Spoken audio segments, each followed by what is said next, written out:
Defining learning outcomes. One of the principles of ECVET is the defining of learning outcomes. Learning outcomes define what learners should achieve during their placement abroad based on the knowledge, skills and competences based around the learner's chosen profession. Knowledge means the body of facts, principles, theories and practices that is related to a field of work or study. Skills means the ability to apply knowledge and use know-how to complete tasks and solve problems. Competence means the proven ability to use knowledge, skills, and personal, social, and methodological abilities in work or study situations and in professional and personal development. It is described in terms of responsibility and autonomy. The defining of the learning outcomes is a mutual process between the sending and host organization, developed through cooperation based on a memorandum of understanding. In this process of defining, it is important that both parties discuss all the expectations and possibilities. When defining learning outcomes, be very precise and take care that you describe them from the perspective of a learner. Focus on the activities and ask yourself, what should the learner be able to do? How? In which context? And at which academic level? An example of a learning outcome. The care worker is able to help a client with everyday personal care, such as dressing, washing and eating. Also diet and nutrition. Administering the correct care products in a home for elderly people independently. Make sure that you formulate realistic requirements and be open to adapting them to the real possibilities of the host organization. Also bear in mind that the same vocational profiles can have different content in other countries. The more precisely you describe the training pathway of your learners and their expectations, the more suitable the placement.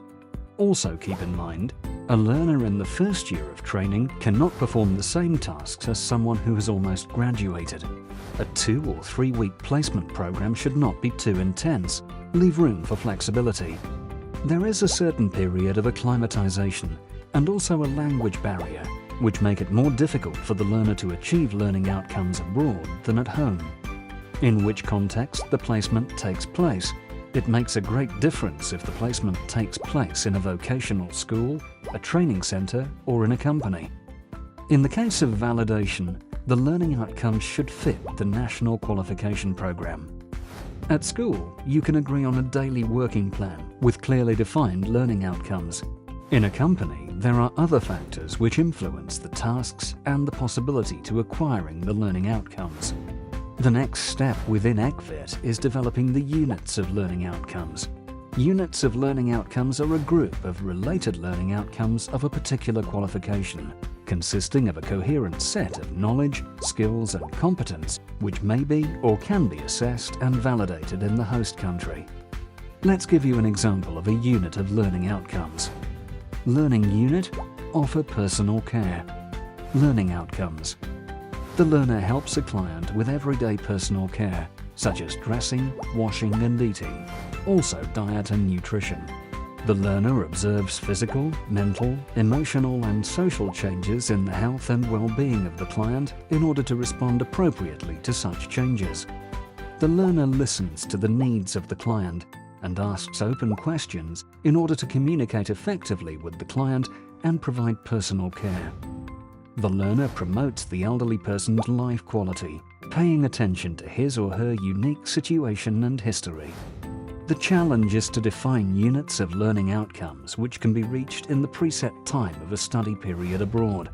After defining the learning outcomes, the host and sending organization have to determine the EQF level of the learning outcomes.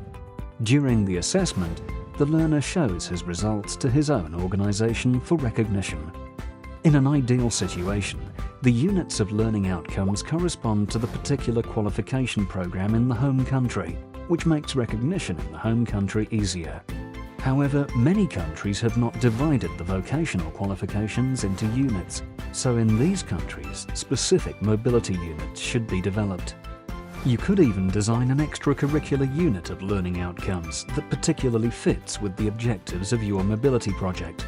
In this case, recognition and validation may be implemented through the assignment of additional credits or certificates.